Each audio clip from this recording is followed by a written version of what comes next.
This video will walk you through how to incrementally improve the Skellige starter deck into something competitively viable. I'm going to assume that my audience has played through the tutorial and maybe a couple games with the starter deck and has a basic understanding of the rules of Gwent. If you want to skip all the talking and just jump straight to building the deck, you can look at the deck list in the description of this video, as well as a build guide for what cards you should be crafting first. So let's get started. What you are staring at right now is a budget 1000 scrap version of a Greatswords deck, and it is a deck you can build directly off of the Skellige starter deck. I will also be showing a more or less completed competitive version of this deck with all the high cost cards as sort of something to work towards if you like how the budget deck plays. The first thing you'll notice that's different from the starter deck is our leader is Geralt. Now, you can absolutely play this deck with Croc, and it will work fine. However, I do recommend that you unlock Geralt from the Skellige rewards tree as soon as possible. It doesn't take that many reward points, and Geralt definitely plays better with some of the cards in the deck. But it's definitely not essential to the deck itself. This deck is called Greatswords, so let's look at the namesake card. Craite Greatsword is a 3-point card that boosts itself by 1 whenever an opponent takes damage on the opposite row. What the opposite row means is if your Greatsword is on the melee row, for example, then it will boost itself whenever an opponent on their melee row takes damage.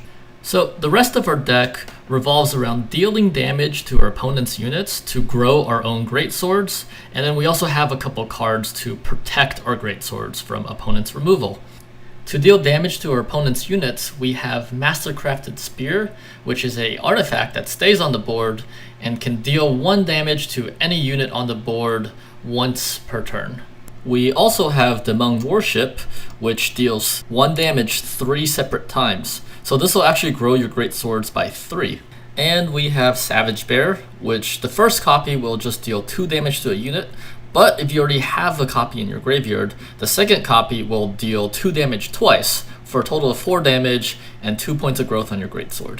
And then we have Alzur's Thunder, which just deals 5 damage to a unit, so you should save this for a unit on your opponent's side of the board that you really want to remove. And then there's Donar, which uses the Bloodthirst mechanic. What Bloodthirst means is, as long as there's already 2 damage units on the enemy side of the board, when you play Donar, Donar himself will deal 5 damage to an enemy. And finally, our leader, whether it's Geralt or Croc, both deal damage to the opponent's side of the board. So you can use this to grow your Greatswords as well. Next, let's talk about protecting our Greatswords. So we have 2 Thunderbolt potions in the deck. These buff a unit by 2, and you can use them 3 times.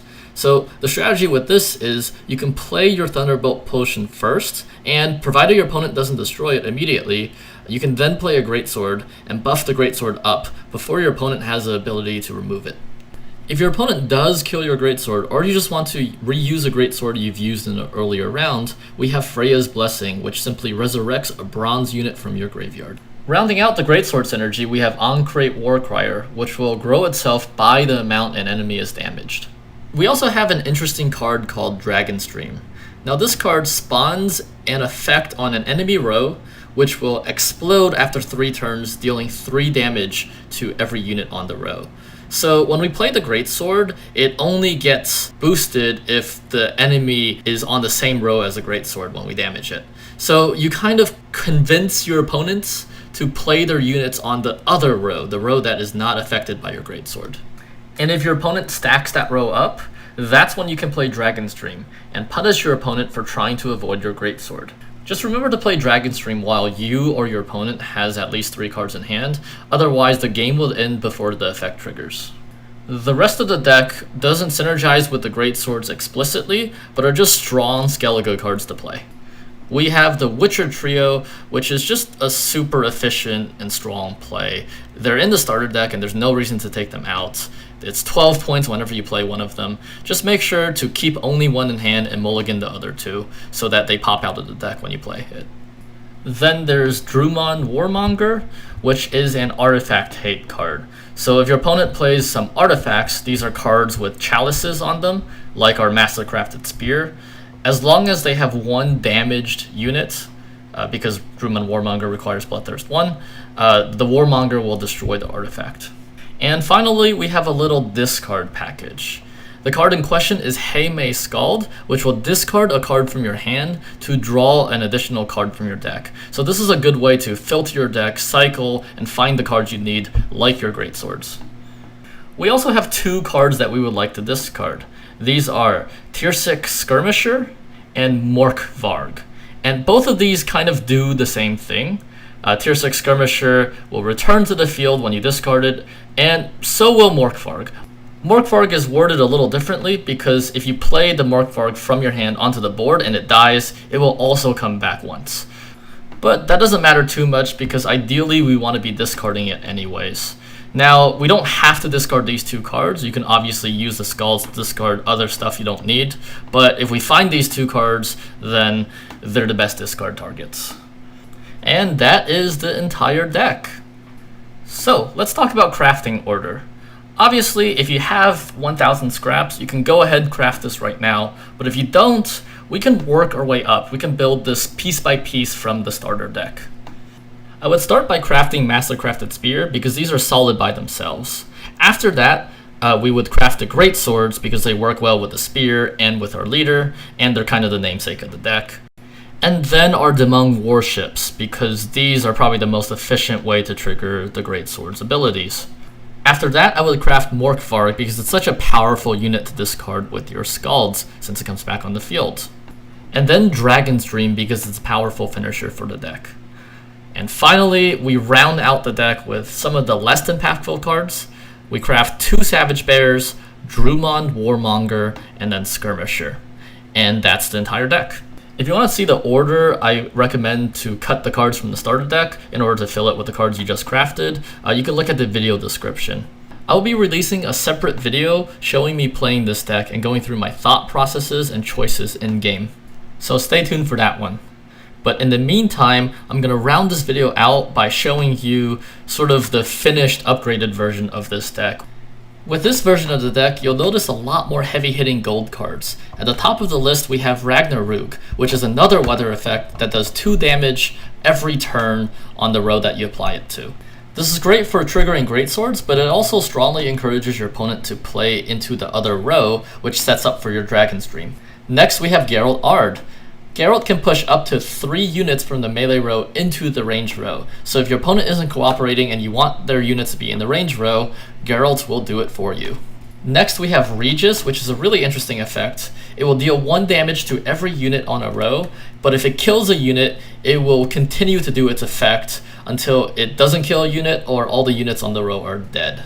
You can really set up this effect by lining up your opponent's units with Mastercrafted Spear to be 1, 2, 3, 4, 5 power, etc. And this is also a way to grow your Greatswords so they are huge. Dagur Two Blades is kind of our super Greatsword. You have to play it on the melee row, but it doesn't matter which row your opponent's unit's on. Whenever any of them are damaged, Dagur will grow by 1. So this is actually usually our finisher with this deck once you craft it. You just drop Dagur on the melee row as your last play, and then you activate Herald with its leader power, and Dagur will grow by 8, and your opponents will take 8 damage for a total of a 20-point swing. If you bought Thronebreaker, Dagur will come with the game, so I highly recommend you put Dagur in the budget version of the deck if you already own it. Birna is kind of like a super Haymay Skald. It draws 2 cards first, and then you have to pick 2 cards from your hand to discard. This just increases kind of the deck velocity, our ability to cycle the deck, and it gives us 2 more discards to use with our Morkvarg and our Skirmishers. The last gold card is Nivellen. Now this unit just moves all the units from one row to the other row, and this can be used to set up massive Dragon's Dreams. It could be used to pull units into Ragh Nar Roog or into a row with our Greatswords, etc, etc. It's just a way to control our opponent's side of the board. The last 2 new additions to the deck are Skirmisher, which is just another target for Birna and for our Skalds to discard, and on Craite Marauder. Now Marauder distributes 4 damage to all units on the board randomly, but if you haven't played a unit yet and your opponent already has, you can play Marauder and it guarantees all the damage will go on your opponent's unit. If you can't set up this scenario, then I don't actually recommend playing Marauder from hand. Either discard it or mulligan it, because it will come to bite you if the Marauder like hits and kills your Greatsword or something. And that is the completed version of the Greatswords deck. You can find the crafting order in the description of this video, just like with the budget deck. And if you have any additional questions, feel free to comment in the comment section. Stay tuned for my video piloting the budget version of this deck, and may you have the best of luck pillaging the mainland for Skellige's glory.